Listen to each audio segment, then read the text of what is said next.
Madicast, le podcast qui booste ta créativité. On est prêt, 1, 2, 3, on est chaud, celle-là on la garde, elle est bonne. Bienvenue dans Madicast, le podcast créé par l'agence Madigood qui explore le monde passionnant de l'entrepreneuriat, du design et de la création.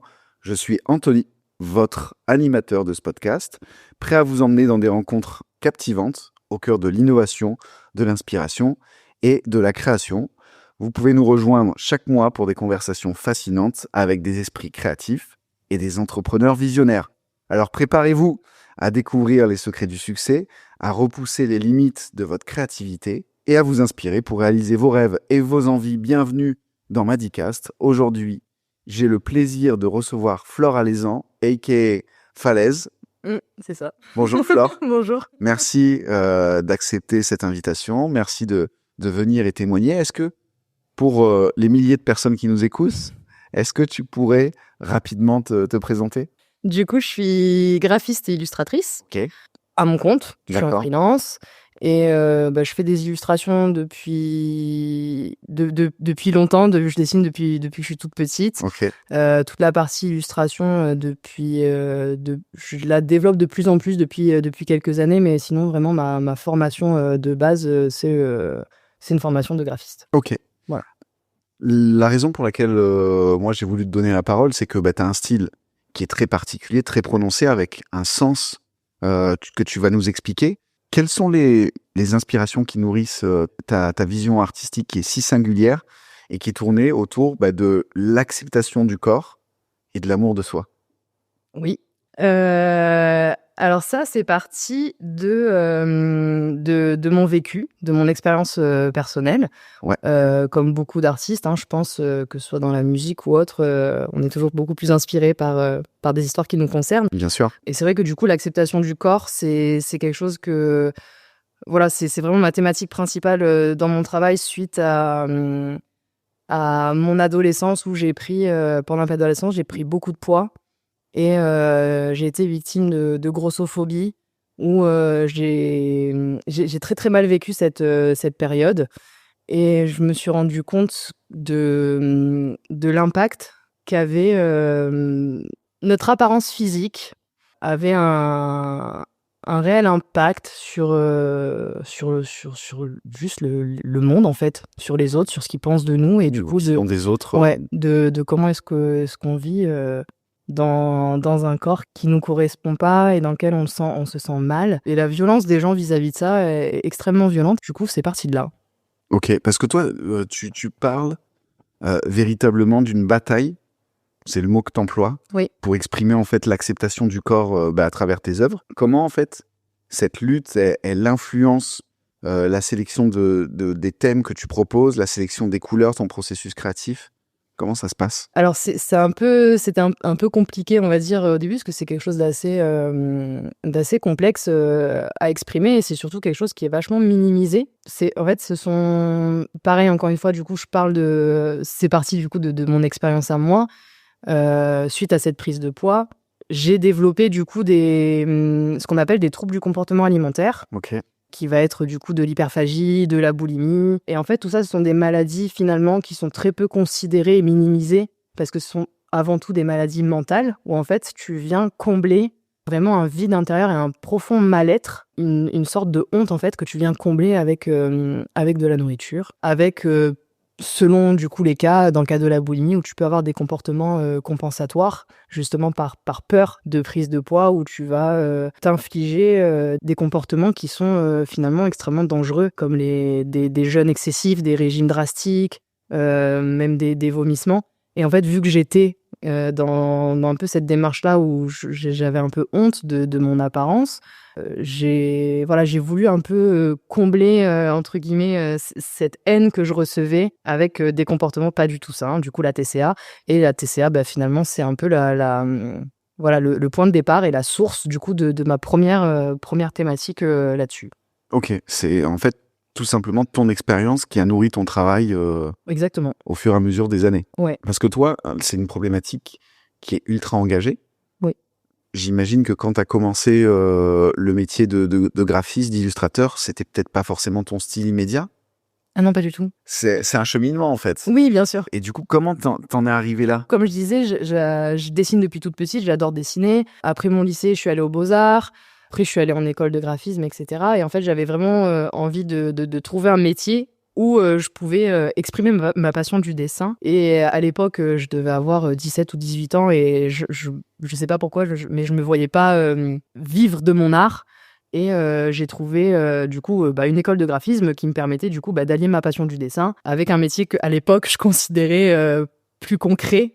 Pas du coup que les artistes c'est pas concret, mais voilà, j'étais jeune et j'avais besoin un peu de m'orienter, bref. Et je me suis vachement épanouie là-dedans, mais la frustration quand même que j'avais, c'était qu'en fait en tant que graphiste, t'es pas là pour exprimer une créativité personnelle. T'amènes des conseils à tes clients sur des choix et des stratégies qui pourraient convenir à son secteur d'activité. Donc, t'es là pour vraiment t'adapter à la personne. Et j'avais un peu cette frustration de me dire, c'est chouette, je fais plein de projets hyper cool pour des entreprises. Mais des fois, j'ai envie de parler de choses qui comptent pour moi et qui ont un vrai message. Et en fait, à travers mon métier de graphiste, vu que je réponds à des entreprises, je pouvais pas parler de ça parce que ça s'y prêtait pas, tout simplement. C'est pas dans le cahier des charges. Non, c'est pas dans le cahier des charges. Ouais. Et en fait, ça s'est fait. Donc moi, je dessine pour moi, voilà, depuis longtemps. Donc dans mes temps libres, j'ai tendance à me poser à la terrasse d'un café avec mon iPad et je dessine un peu ce qui se passe dans ma tête. Et en l'occurrence, tout ce qui se passait dans ma tête, c'était en lien, voilà, avec toute cette notion d'apparence physique, de jugement, de mal-être et de tout ce que je viens d'expliquer juste avant. Et en fait, ça s'est fait purement par hasard. Cette évolution, c'est que du coup, je passais beaucoup de temps du coup à la terrasse du café de la Restanque. Ouais, on les salue si vous nous entendez. J'adore cet endroit. Et en fait, à force de venir mais quasiment tous les jours, passer 5 heures à dessiner et à ne consommer qu'un seul café en 3 heures, à un moment donné, du coup, le patron vient me voir en me disant « Mais tu viens tous les jours, tu dessines et tu fais quoi dans la vie ?» Et donc, du coup, je lui explique que je suis graphiste, machin, mais que voilà, je fais aussi des illustrations. Et du coup, il voit sur mon iPad ce que je fais et il me dit... Ah, mais c'est super beau ce que tu fais, etc. Nous, tu sais, dans le resto, des fois, on expose. D'ailleurs, là, l'expo qui est en cours, elle est décrochée demain. Si ça te dit, la semaine prochaine, tu prends sa place et t'exposes chez nous. Mais ça change pas des délais que nous donnent les clients. C'est le pareil. Pour moi, c'était ma manière à moi d'extérioriser ce mal-être et ma vision de la vie. Mais à aucun moment, j'étais prête à le montrer au public. Et du coup, voilà, j'avais 4 jours pour préparer une expo et me dire, OK, c'est bon, on y va, c'est maintenant. Et du coup, j'ai fait ma première expo comme ça à la Restanque et c'était assez dingue. Alors moi, je t'ai découvert véritablement avec une série qui est la série, le nom est trop bien en plus, qui s'appelle Grosso Modo, qui invite à la libération des complexes. Ma question, c'est comment, en fait, cette série, elle a émergé et qu'est-ce que tu as voulu transmettre à travers elle? En fait, du coup, suite à mon exposition à la Restanque, qui n'était pas du tout la série Grosso Modo, qui était juste des illustrations que j'avais faites pour moi à la base, où c'est vrai que j'avais une manière de dessiner le corps de la femme avec beaucoup de courbes, mais ça parlait pas de ce sujet spécifiquement. Et lors de cette expo et de ce vernissage, en fait, j'ai été assez impressionnée par la bienveillance et l'intérêt que les gens ont porté à mon travail. Et du coup, ils m'ont posé plein de questions. Pourquoi est-ce que tu dessines des femmes rondes, avec des formes, des courbes, etc. Parce que c'est tout ce que j'avais exposé. Et en fait, à force de parler avec les gens, j'ai expliqué un peu du coup ma vie, mon passé. Et c'est parti de la grossophobie, de la TCA, etc. Et en fait, je me suis rendu compte que ce sujet-là particulièrement, il concerne beaucoup plus de gens que ce que je pensais, parce que comme je disais tout à l'heure, c'est pas des maladies qui sont visibles.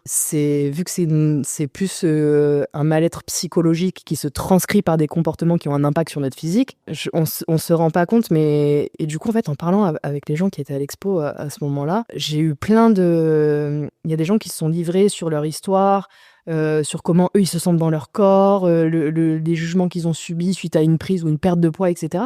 Et en fait je me suis dit mais en fait, c'est tout ce dont j'ai envie de parler et que j'avais peur, encore une fois, des jugements et je ne l'ai pas fait. Et du coup, je me dis, mais en fait, moi, ma série, grosso modo, c'était ma manière à moi, du coup, d'exprimer ce message-là sur la TCA et de sensibiliser là-dessus.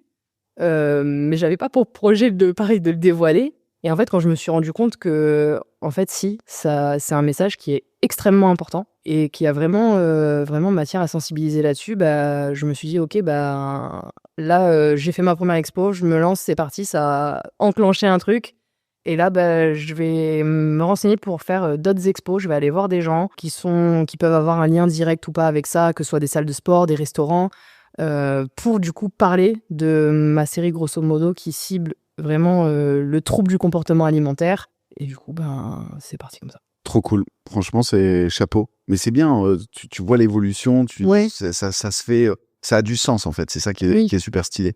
Alors moi, j'aimerais bien qu'on parle de ton style. Alors malheureusement pour ceux qui nous écoutent, c'est audio donc vous pouvez pas voir, mais je vous invite à aller découvrir ton travail. Et c'est vrai que tu as un style qui est assez singulier avec des personnages qui ont des formes, des rondeurs, beaucoup de couleurs, mais pas de visage. Oui. Comment ça se fait? C'est quoi ce parti pris graphique aussi fort? Alors, en fait, pareil, avec le temps, avec les années, on grandit, on évolue et mon travail, il évolue avec moi et même si tout mon travail est parti justement de cette notion du poids du corps, en fait, je voulais pas uniquement, m'adresser qu'aux gens qui ont un problème de poids parce qu'en fait, le vrai problème, c'est pas tant d'être en surpoids ou d'être trop mince ou d'être en fait, je me dis, en fait, je me rends compte autour de moi, tu sais, tu à la terrasse d'un café, tu es au resto ou même tu es avec des amis, le nombre de gens qui font des réflexions gratuites sur le physique d'une personne qu'ils ne connaissent pas et juste qui passent comme ça, je me dis: «Mais c'est fou! C'est fou d'avoir autant de facilité à juger les gens sur l'apparence». Ouais, la critique Ouais, gratuite, ouais, acerbe exactement. et qui est en plus complètement décomplexée. Mmh. Ah Ouais. oui, moi voilà, c'est un sujet qui me bouleverse et du coup, je me dis: en fait, pareil, voilà, mon travail, il évolue. J'ai parlé des formes, j'ai parlé du trouble de comportement alimentaire, mais en fait, ça va bien au-delà de ça. C'est que vraiment, je dénonce vraiment le jugement qu'ont les gens sur notre apparence physique et en fait, tout ça, je le retranscris, en fait, en éliminant, en fait, toutes ces caractéristiques physiques qui peuvent être sujettes à de la critique ou du jugement. C'est-à-dire que du coup, on peut aussi très bien te juger sur, je sais pas, ta taille. Tu beaucoup trop petit, t'es beaucoup trop grand, t'as un nez comme ci, t'as des yeux comme ça, t'as une dentition qui est pas et en fait, je me dis: je vais m'adresser du coup à tout le monde en enlevant justement toutes ces caractéristiques physiques qui peuvent être prétexte à des critiques négatives et vexantes et qui peuvent avoir, ils se rendent pas compte, mais le poids des mots, c'est Bah, ça fait c'est plus mal que ah oui, bien sûr. ah oui. On te Évidemment. dit, un truc et en fait, tu connais pas même si tu connais la personne, en fait, juste, un mot, une réflexion, tu sais pas cette personne ce qu'elle a vécu, tu sais pas par quoi est-ce qu'elle est passée, et même juste tu ne sais pas. Et quand bien même tu sais, cette micro-phrase que tu as dit qui toi n'a rien changé à ton quotidien et à ta journée et à ta vie, peut-être que cette personne, ça va l'impacter tout au long de sa vie. Et ça, je trouve ça horrible. Donc voilà, donc du coup, je prends ce parti graphique de pallier au jugement en fait, en me disant: en fait, on peut très bien identifier une personne de par ce qu'elle dégage et pas par son apparence physique». Et alors du coup, le jeu des courbes et des couleurs est omniprésent dans tes œuvres.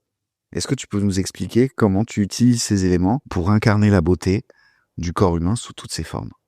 La beauté du corps humain sous toutes ses formes, en fait, elle se traduit finalement par finalement une forme qui est pas du tout réaliste et hyper abstraite. C'est mon intention de représenter toutes les formes et d'inclure tout le monde dans une représentation humaine qui n'est pas du tout réaliste et complètement disproportionnée. Et en fait, on n'a aucune notion de morphologie dans mes dessins. Et par rapport à mon choix de couleurs, justement, j'ai voulu contrebalancer cette violence et cette agression par du coup quelque chose de complètement opposé à ça, c'est-à-dire de quelque chose d'hyper hyper coloré, hyper joyeux.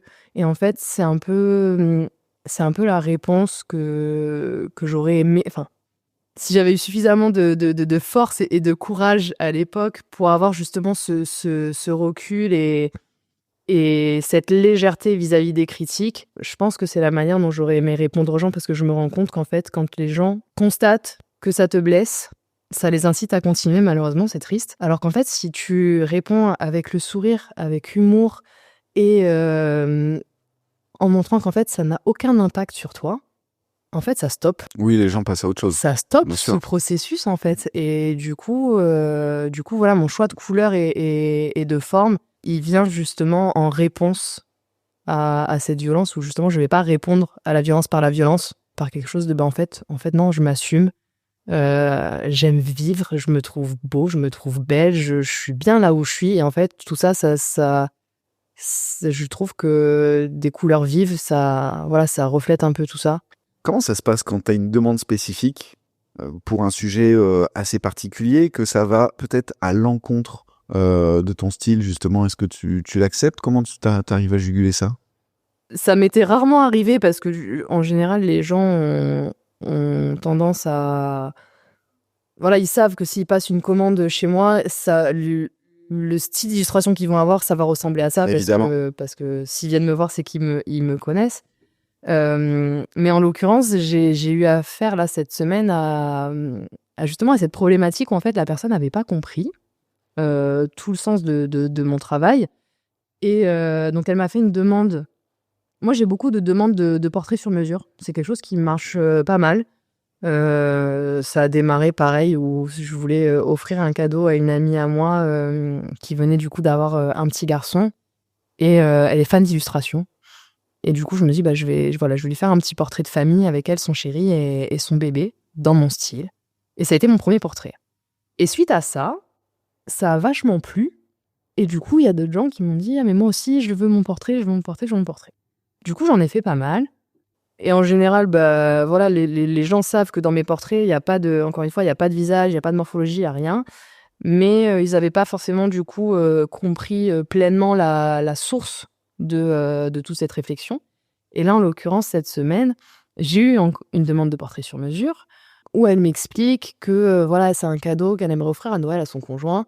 Elle me raconte son histoire. Mais moi, ce que j'aime bien dans les portraits sur mesure, c'est que les gens me racontent leur histoire. Parce que moi, du coup, ce que je mets beaucoup en avant, encore une fois, c'est pour pallier justement à toute cette violence, c'est l'amour et le partage, la bienveillance. Et en fait, du coup, tout ça dans mes portraits, ça se voit beaucoup parce qu'aujourd'hui, je représente aussi beaucoup des grosses mains qui viennent s'entrelacer, qui viennent se serrer. Mes compositions, elles sont assez compactes. Et en fait, ça permet du coup de véhiculer justement tout cet amour. Et tous mes portraits sur mesure véhiculent souvent un message d'amour. Je pense pas que tu offres un portrait à quelqu'un que tu n'apprécies pas.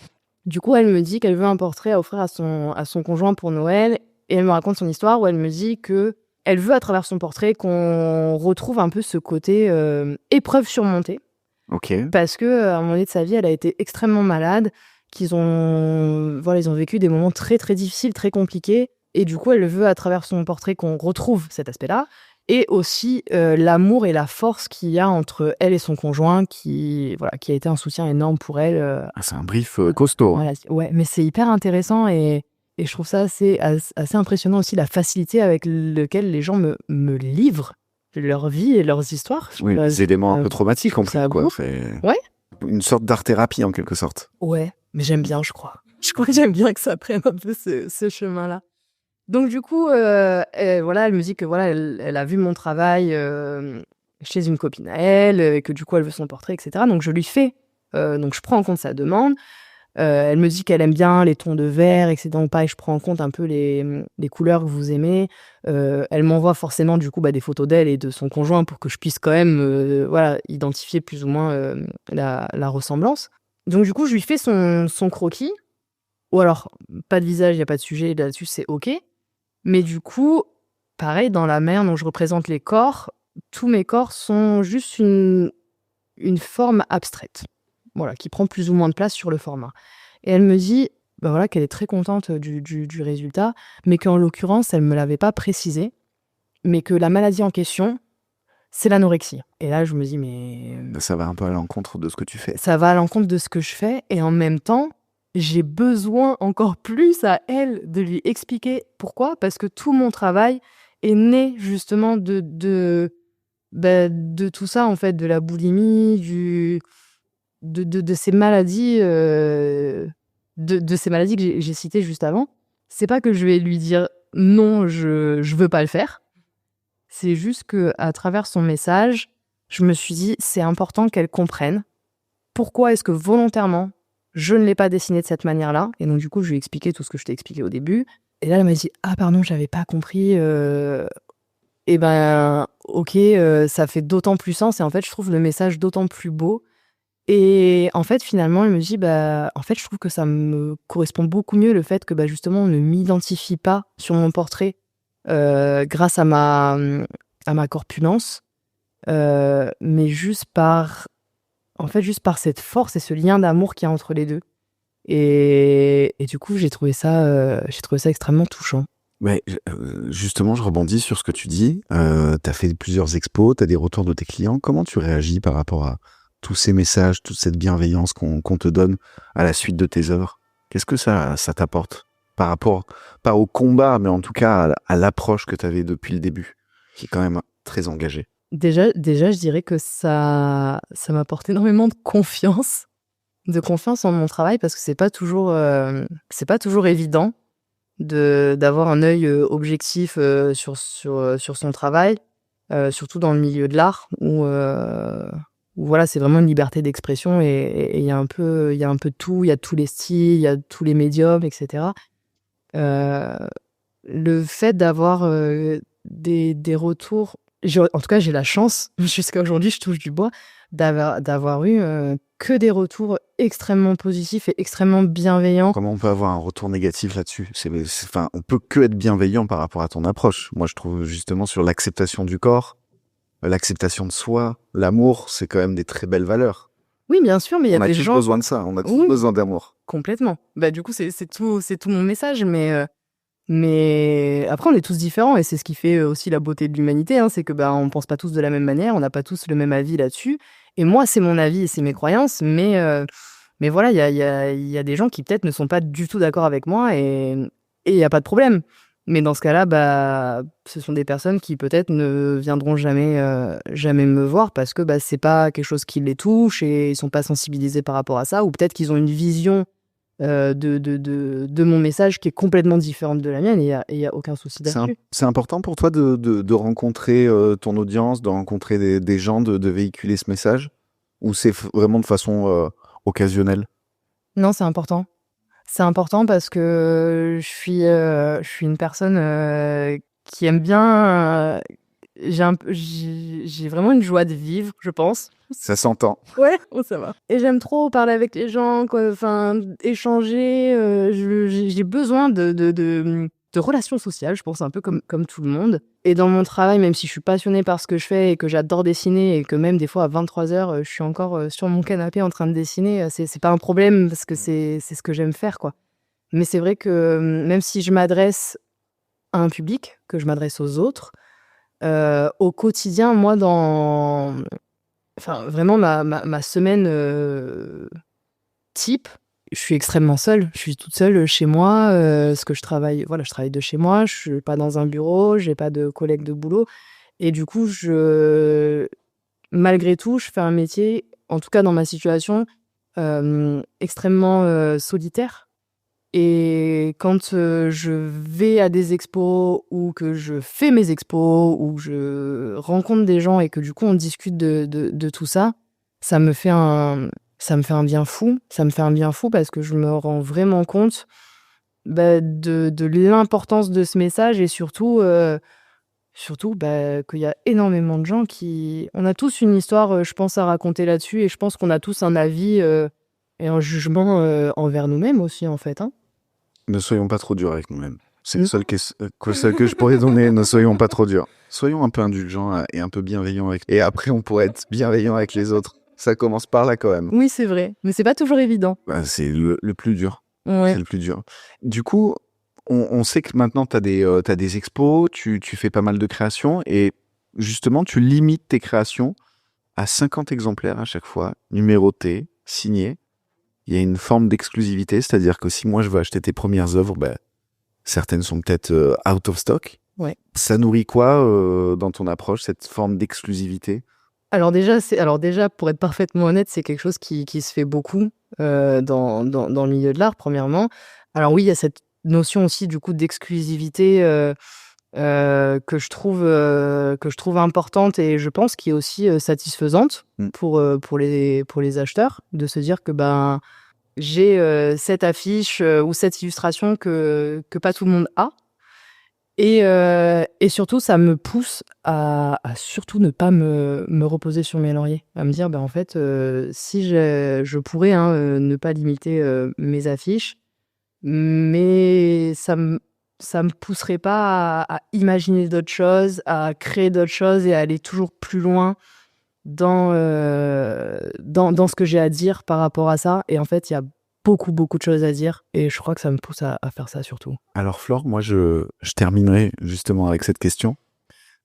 Tu parles d'être poussé encore et toujours. Est-ce que tu as des projets en ce moment, des choses que tu as envie d'explorer, des nouveaux messages que tu aimerais faire passer? Ouais, il y en a plein. Est-ce que tu peux nous en parler un petit peu du coup? Oui. Ouais.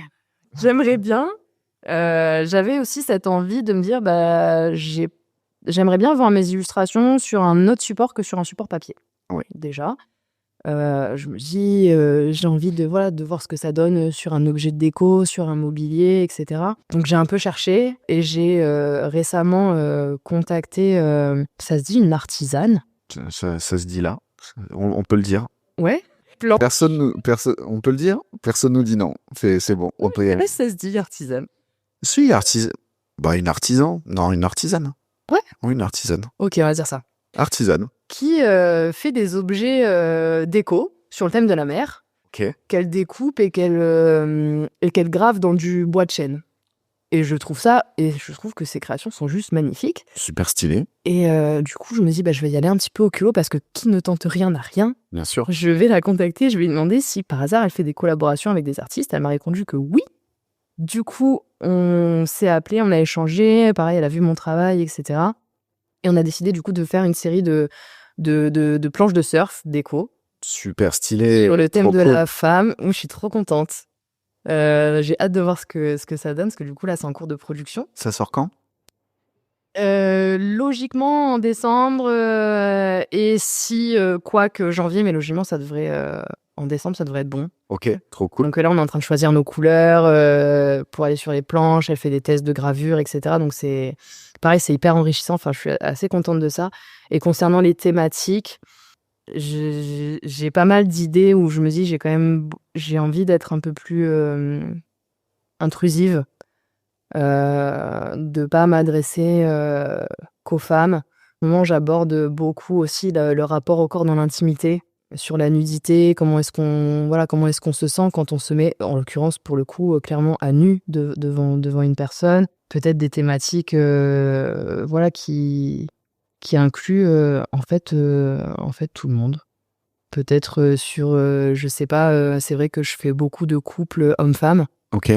Du coup, je suis en train de réfléchir à, en fait, qu'est-ce qui m'empêche de faire des couples homosexuels, peut-être aussi du coup je sais pas, ça part un peu dans tous les sens, ça bouillonne dans ma tête, mais même les trans, qui pareil sont des personnes malheureusement qui sont extrêmement sujettes au jugement. Voilà, je pense qu'il y a un peu toutes ces thématiques-là qui bourgeonnent un peu là dans ma tête et j'y travaille. Alors, t'es une personne inspirante, Flore. Donc j'ai quand même une dernière question. Ça sera vraiment ma dernière. Si tu devais donner un conseil à une ou un jeune artiste qui se lance, qui hésite, qui a peut-être peur aussi d'explorer sa propre destinée, sa propre voie créative, quel conseil tu lui donnerais? Alors, je vais lui donner un conseil que j'ai pas trop appliqué à moi-même. C'est les meilleurs. Mais parce que moi aussi, j'avais cette peur. Enfin, vraiment, très honnêtement, je pense sincèrement que si le patron de la restante ne m'avait pas dit « Ok, tu exposes tel jour », je pense sincèrement que peut-être je l'aurais jamais fait. Peut-être que je serais jamais devenue une artiste illustratrice qui fait des expos. Du coup, je me dis, et ça m'a fait extrêmement peur, moi, quand il m'a proposé ça. Du coup, le conseil que je donnerais, ça serait de se lancer, de pas avoir peur et de se dire, au pire, Parce que du coup, c'est du coup ce que mes amis m'ont dit quand je dis mais imagine ça marche pas, imagine ça plaît pas, qu'est-ce qu'on fait? Faut se lancer. Ils m'ont dit S'empiler mais dans en le fait vide, au bien sûr. pire ça plaît pas, ça marche pas. Qu'est-ce que t'auras perdu à essayer? Rien. Et rien. Et du coup, voilà, si je devais donner un conseil, c'est vraiment de se faire confiance, d'y aller, d'essayer et de se dire bah au pire si ça marche pas, j'aurais essayé. Et après je me dis aussi que même T'auras vécu. Et t'auras vécu. oui, et puis même si ça marche pas, et peut-être que ça marchera pas non plus la deuxième fois, pas non plus la troisième, peut-être que ça marchera la quatrième. Et si tu as cette persévérance constante de te dire que en fait, c'est vraiment ce que j'ai envie de faire dans la vie, c'est vraiment ce qui me passionne, c'est vraiment quelque chose qui est important pour moi, de pas se laisser décourager par la peur et encore moins par ce que vont penser les autres. Trop cool. Vraiment. Trop cool. Voilà. Merci beaucoup, Flore. C'était un échange passionnant. Bien évidemment, je mettrai toutes les informations dans la description du podcast. Je vous invite tous à aller liker et acheter des affiches de Flore. Et Flore, on se revoit au marché de Noël. Ouais, avec plaisir. Et encore merci pour ta venue. Merci à toi, merci beaucoup. Allez, ciao.